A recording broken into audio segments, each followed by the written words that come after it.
அனைவருக்கும் வணக்கம்.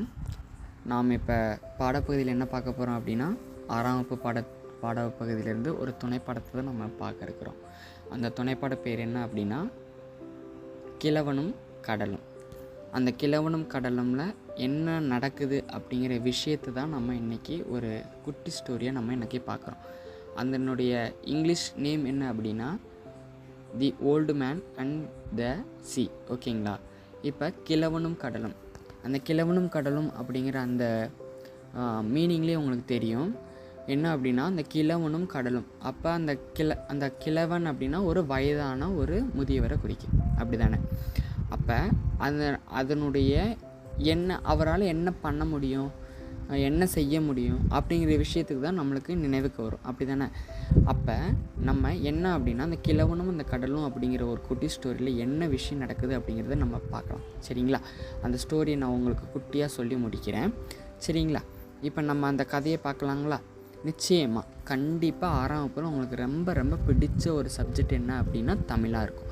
அந்த தமிழில் நம்மளுக்கு துணை பாடத்தில் கொடுத்துருக்காங்க அப்படின்னா இந்த கிழவனும் கடலும் தான்.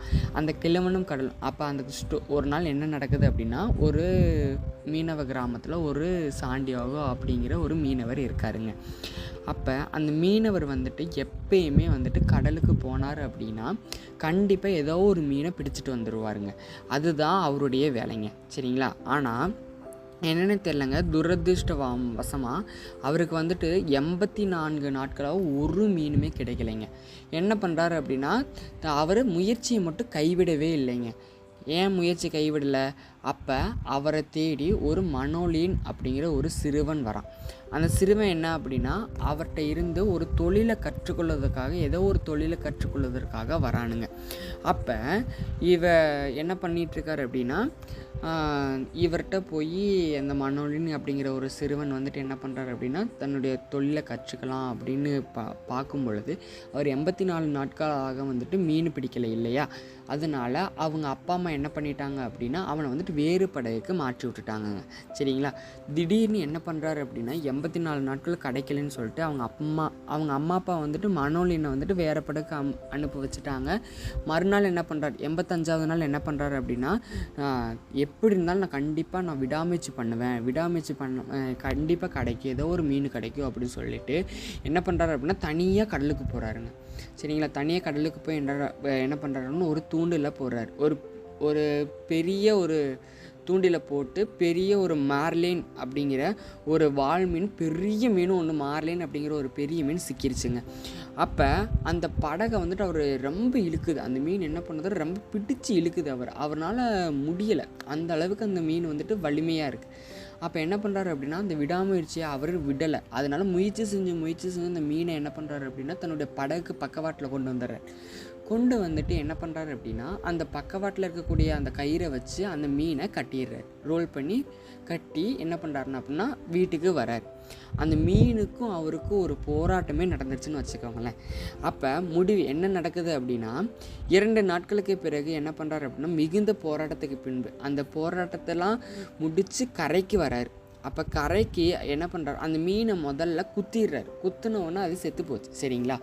அப்போ தான் அந்த மீனை குத்தினோடனே அந்த பக்கவாட்டில் இருக்கக்கூடிய அந்த மீனை பக்கவாட்டில் கட்ட முடியும், சரிங்களா? இல்லைன்ட்டு அது துள்ளி குதிச்சுட்டே இருக்கும், அப்படி தானே?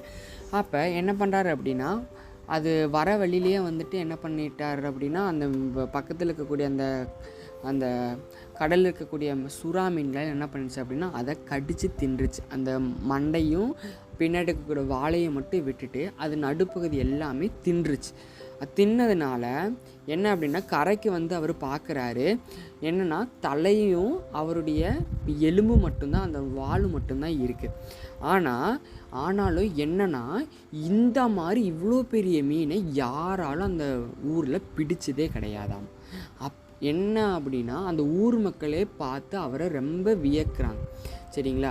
அப்போ என்ன பண்ணுறாங்க அப்படின்னா, அவர் செஞ்ச அந்த முயற்சியை தான் பார்க்குறாங்க, அந்த விடாமுயற்சியை தான் பார்க்குறாங்க. சரிங்களா? அப்போ கண்டிப்பாக இந்த கதை உணர்த்துகிற நீதி என்ன அப்படின்னா, முயற்சி திருவினையாக்கும். கண்டிப்பாங்க முயற்சி எப்பயுமே உங்களுக்கு ஒரு வெற்றியை மட்டும்தான் தரும். சரிங்களா? எத்தனை தான் உங்களுக்கு தோல்விகள் வந்தாலுமே விடாமுயற்சியில் இருந்தால் ஒரு நாள் நிச்சயம் வெற்றி பெறலாம் என்பதே இந்த கதையினுடைய கருப்பொருளுங்க. சரியா? உங்களுக்கு ஏதாச்சும் ஒரு கதை பிடிச்சிருந்துச்சுன்னா என்கிட்ட சொல்லுங்கள், கமெண்ட் பண்ணுங்கள்.